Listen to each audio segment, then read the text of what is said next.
Good morning बच्चों, welcome in NR maths classes. आज मैं आपको DAV class 7 chapter number 1 rational numbers की वर्कशीट नंबर 6 का क्वेश्चन नंबर 5 कंप्लीट कराने जा रही हूँ।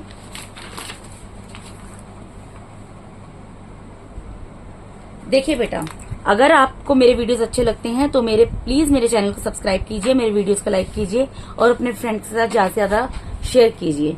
ओके, अब मैं आपको आज डीएवी क्लास 7 का चैप्टर नंबर 1 रैशनल नंबर्स उसकी वर्कशीट नंबर 6 का क्वेश्चन नंबर 5 इस वीडियो में कंप्लीट कराने जा रही हूँ। इस क्वेश्चन 5 को कंप्लीट करके हमारी ये वर्कशीट नंबर 6 पूरी कंप्लीट हो जाएगी। ठीक है, तो देखिए ये क्वेश्चन क्या बोल रहा है, arrange the following in descending order. ये आपको कुछ रैशनल नंबर्स दिए हैं जिनको आपको डिसेंडिंग ऑर्डर में अरेंज करना है। आपने देखा होगा मैंने पिछली वीडियो में जहां पर आपको असेंडिंग और डिसेंडिंग दोनों समझाए थे, मैंने आपको बताया था असेंडिंग ऑर्डर में कैसे अरेंज करते हैं नंबर्स को, डिसेंडिंग ऑर्डर में कैसे करते हैं। असेंडिंग ऑर्डर में अरेंज करने के लिए छोटे से बड़े नंबर तक हमें जाना होता है और डिसेंडिंग में अरेंज करने के लिए हमें बड़े नंबर से छोटे नंबर की तरफ जंप करना पड़ता है। ठीक है, तो क्वेश्चन बिल्कुल इससे पहले वाले क्वेश्चन की तरह है, सिर्फ लिखने में उसमें हम सबसे छोटा नंबर पहले लिखते थे, उसके बाद उससे बड़ा और उसके बाद सबसे बड़ा। इसमें हम सबसे बड़ा नंबर पहले लिखेंगे, उसके बाद उससे छोटा और फिर सबसे छोटा, बस इतना डिफरेंस है। ठीक है, देखिए अब यहाँ पर पिछले क्वेश्चन में हमें 3 रैशनल नंबर तक दिए थे, यहाँ पर हमें 4 रैशनल नंबर दे दिए हैं। ठीक है बेटा, तो हमें सबसे पहले क्या करना है, हमें सबसे पहले एलसीएम लेना है ताकि हम डिनोमिनेटर को सेम बना सकें। अगर डिनोमिनेटर सेम होता है तो कंपैरिजन करना बहुत इजी हो जाता है, आप इजीली ऐसे ही कंपेयर कर सकते हैं। लेकिन अगर डिनोमिनेटर अलग अलग होता है, डिनोमिनेटर अलग होता है, तो हमें क्या करना पड़ता है, कंपैरिजन करने के लिए सबसे पहले डिनोमिनेटर को एक जैसा बनाना होता है। तो उसके लिए हमें क्या करना पड़ता है, क्या स्टेप उठाना पड़ता है, हमें एलसीएम लेना पड़ता है। एलसीएम किसका लेना पड़ता है, जितने भी डिनोमिनेटर में नंबर दिए हैं उन सबका हमें डिनोमिनेटर का एलसीएम लेना पड़ता है। लेकिन इस क्वेश्चन में मैं आपको एक चीज बता दूं, इस क्वेश्चन को करने से पहले हमें कुछ चेंज करना पड़ेगा। वो चेंज क्या है, इन नंबर्स को लिखने में चेंज, सोल्व करने से पहले। देखिए 2/5 अपनी स्टैंडर्ड फॉर्म में ऐसे ही रहेगा, -1/2 भी अपनी स्टैंडर्ड फॉर्म में ऐसे ही रहेगा।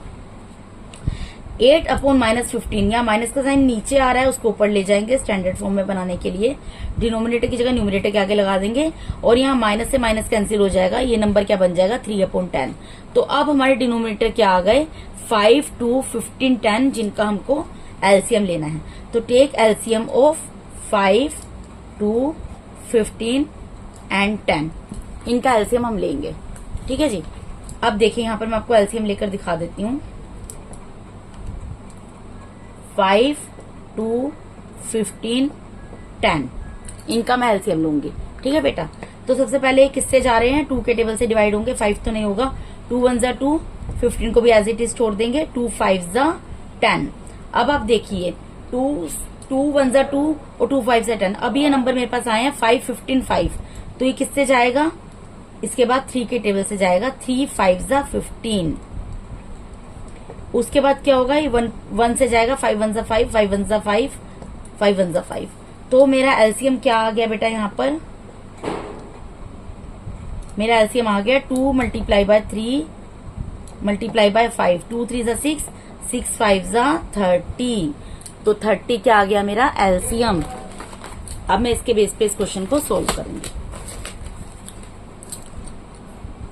थोड़ा ऊपर से स्टार्ट कर रही हूँ, मैंने इतना स्पेस नहीं छोड़ा हुआ। 30 मुझे क्या करना है, डिनोमिनेटर में लिख देना है। ठीक है, अब देखिए मेरे पास नंबर क्या क्या है, 2/5 है, माइनस यहां पर लिख देती हूँ नंबर्स मेरे पास क्या थे, 2/5 -1/2 -8/15 3/10। ये आपको दिख रहे हैं 2/5, रुको, 2/5 -1/2 -8/15 3/10। अब देखिए यहाँ पर सबसे पहले डिनोमिनेटर क्या दिया हुआ 5, तो मुझे क्या करना है, इसको 5 से डिवाइड करना है। 5 के टेबल में 30 कब आता है, 5 6 जा 30, तो 6 को किससे मल्टीप्लाई करना है, इस नंबर के ऊपर वाले न्यूमिनेटर से 2 से मल्टीप्लाई कर देंगे, फिर कोमा है कोमा लगाएंगे, फिर 2 से 30 को डिवाइड करेंगे। 2 से जब आप 30 को डिवाइड करोगे 15 आएगा, 15 को किससे मल्टीप्लाई करना पड़ेगा बेटा, इसके ऊपर के न्यूमिनेटर से। 2 के ऊपर न्यूमिनेटर क्या दिया हुआ है, -1 दिया, तो मुझे इसको -1 से मल्टीप्लाई करना पड़ेगा। उसके बाद 15 आता है, 15 के टेबल में 30 कब आता है, 2 पर आता है, तो 2 2 पर आता है 2 लिख दिया। उसके बाद इसके ऊपर जो न्यूमरेटर है उससे मैं इस 2 को मल्टीप्लाई करूंगी, दैट इज -8। उसके बाद 10 के टेबल में 30 कब आएगा बेटा, 10 3 जा 30, 3 आ गया। 3 को मैं किससे मल्टीप्लाई करूंगी, इसके ऊपर जो 3 दिया है उससे मल्टीप्लाई करूंगी। ठीक है, अब इसको सोल्व कर लेते हैं। 6 2 जा कितना होता है 12, 15 1 जा कितना होता है 15, और माइनस है तो माइनस का 15 आएगा। कोमा 2 8 जा कितना होता है 16, माइनस है तो माइनस का साइन आएगा। 3 3 जा 9 होता है अपॉन में 30।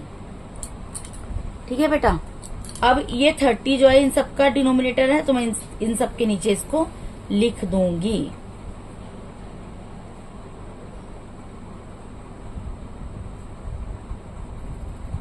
लिख दिया मैंने। ठीक है, अब मुझे क्या करना है, कंपैरिजन करना है। अब आप कंपैरिजन कर सकते हैं। देखिए पॉजिटिव, अब मुझे क्या करना है, डिसेंडिंग ऑर्डर में लिख करना है, यानी कि पहले सबसे बड़ा नंबर लिखना है।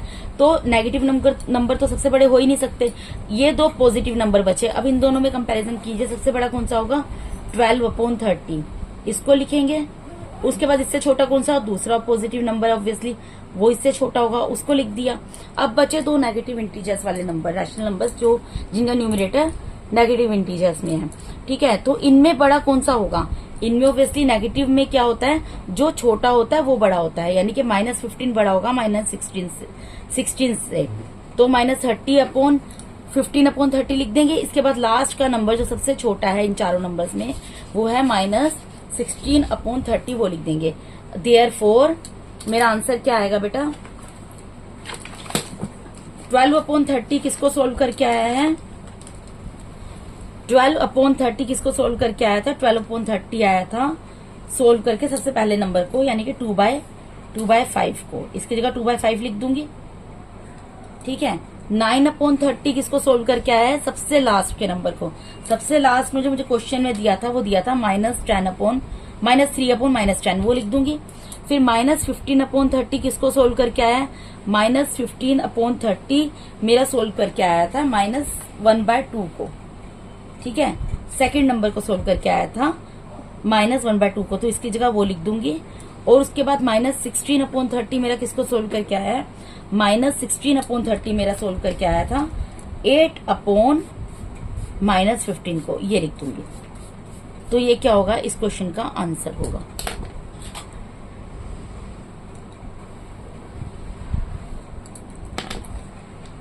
ठीक है, उसके बाद ये लास्ट पार्ट में करने जा रही हूँ, इसके बाद मेरी वर्कशीट नंबर 6 कंप्लीट हो जाएगी। इसके अंदर क्या बोल रहे हैं, इसके अंदर भी पहले आपको चेंजेस करने होंगे। कुछ क्या चेंजेस करने हैं, इनको स्टैंडर्ड फॉर्म में लिखिए। -7/10 है, -7/10 तो -7/10 रहेगा। 8/-15 है, इसको -8/15 बना देंगे। जो डिनोमिनेटर के आगे माइनस का साइन है उसको न्यूमिनेटर के आगे ले गए। 19/30 है, ये अपने स्टैंडर्ड फॉर्म में ही है। -5 है, माइनस से माइनस कैंसिल करके इसको 2/5 लिख कर दिखा देंगे। अब मुझे क्या करना है, एलसीएम लेना है, तो मैं यहाँ साइड में ले लूंगी। टेक एलसीएम ऑफ, एलसीएम किसका लेना होता है, डिनोमिनेटर का। इनके डिनोमिनेटर क्या है 10, 15, 30 एंड 5, तो इनका एलसीएम लूंगी 10, 15, 30 एंड 5। एलसीएम यहां पर ले लेते हैं हम, एलसीएम लेकर दिखा देती हूं मैं। यहां पर 10 है, यहां 15 है, यहां 30 है, यहां 5 है। एलसीएम लेंगे 2 5 10, 15 की जगह 15 उतरेगा। इसको जब आप डिवाइड करोगे 2 से तो 15 आएगा, यहाँ पर आ गया 5। अब उसके बाद 3 के टेबल से जाएगा ये 3 5 15, 3 5 15 और 5। लास्ट में 5 बचा है, 5 1 5, 5 1 5, 5 1 5, 5 1 5। तो एलसीएम क्या आ गया हमारा, एलसीएम यहाँ पर मैंने क्या लिया है 2 इंटू 3 इंटू 5, 2 3 6, 6 5 30। तो हमारा एलसीएम क्या आया बेटा, यहाँ पर एलसीएम आया है 30। 2 3 6, 6 5 30, 2 3 6, 6 5 30। तो अब मैं इन सब के नीचे क्या लिख दूंगी, 30 लिख दूंगी, यहाँ पे लगा दूंगी इक्वल्स टू का साइन। अब डिवाइड करने की बारी आती है। ये जो नंबर होता है इसका जो डिनोमिनेटर है इससे डिवाइड करते हैं, जो भी हमारा एलसीएम आता है उसको। तो 10 से 30 को डिवाइड करेंगे, किस पर जाएगा 10 3 30, मल्टीप्लाई का साइन। इस 10 के ऊपर जो न्यूमरेटर है उससे इसको मल्टीप्लाई कर देंगे। कोमा फिर 15 से डिवाइड करेंगे 30 को, 15 2 जा 30 होता है, 2 आया, मल्टीप्लाई में इस 15 के ऊपर न्यूमरेटर क्या है -8, वो हम लिख देंगे। फिर कोमा लगाएंगे 30 के टेबल में 30 से कैसे कैंसिल होगा, 1 पे कैंसिल होगा, इसके ऊपर न्यूमरेटर में नंबर क्या है 19, वो लिख देंगे। ठीक है, 30 1 जा 30 और ऊपर 19 था तो 19 लिख दिया, कोमा लगाया। फिर 5 के टेबल में 30 कब आता है 6 पर, 5 6 जा 30, 6 लिख दिया और 5 के ऊपर न्यूमरेटर क्या है 2 है, वो लिख दिया मैंने। इसको मल्टीप्लाई करेंगे 3 7 जा कितना होता है 21, 3 7 21, माइनस का साइन है तो माइनस का साइन लगा दिया, अपोन में 30 लिख दिया। ठीक है बेटा, 30 तो इन सबके नीचे ही अभी मैं इकट्ठे ही लिखूंगी, बाद में अलग करूंगी अगले स्टेप में, कोमा। फिर 2 8 जा 16, माइनस का साइन लगा दिया। फिर 1 को 19 से मल्टीप्लाई करेंगे, 1 को किसी भी नंबर से मल्टीप्लाई करते हैं वही नंबर आ जाता है, तो 19 से मल्टीप्लाई किया 19 आ गया, और 6 2 जा 12। अब हम इनको सेपरेट करके लिख लेंगे, इसको मैं ऐसे लिख सकती हूँ -21 अपॉन 30, डिनोमिनेटर सबका है ना तो इसको अलग करके लिख दूंगी, -20 upon 30, -16 upon 30, 19 upon 30 and 12 upon 30। इसको इस तरीके से लिख दिया। अब हमें सिर्फ और सिर्फ कंपैरिजन करना है, हमें इसको डिसेंडिंग ऑर्डर में लिखना है। तो डिसेंडिंग ऑर्डर का मतलब क्या होता है, सबसे पहले सबसे बड़ा नंबर, तो पॉजिटिव नंबर हमें 2 दिए हैं, यही बड़े होंगे तो सबसे पहले बड़ा नंबर क्या आएगा। अब इन दोनों में कंपैरिजन कीजिए, 19 और 12 में 19 बड़ा होता है तो सबसे पहले 19 आ गया, उसके बाद 12 अपॉन 30 आ गया, उसके बाद इन दोनों नंबर में अब देखना बड़ा कौन सा होगा। नेगेटिव नंबर्स में जो जितना छोटा होता है उतना बड़ा होता है, तो -16 अपॉन 30 आएगा, उसके बाद आएगा लास्ट में -21 अपॉन में 30। मैंने कर दिया कंपैरिजन। अब जिस फॉर्म में क्वेश्चन दिया था उसी फॉर्म में इसका आंसर लिख देते हैं। 19 अपॉन 30 किसको सोल्व करके आया, 19 अपॉन 30 मेरा किसको सोल्व करके आया है, ये मेरा 19 अपॉन 30 को ही सोल्व करके आया है। ठीक है, कोमा 12 अपॉन 30 मेरा किसको सोल्व करके आया है, 12 अपॉन 30 मेरा -2 अपॉन -5 को सोल्व करके आया है। -16 अपॉन -30, -16 अपॉन -30 मेरा किसको सोल्व करके आया है, जस्ट अ मिनट, 19 अपॉन 30,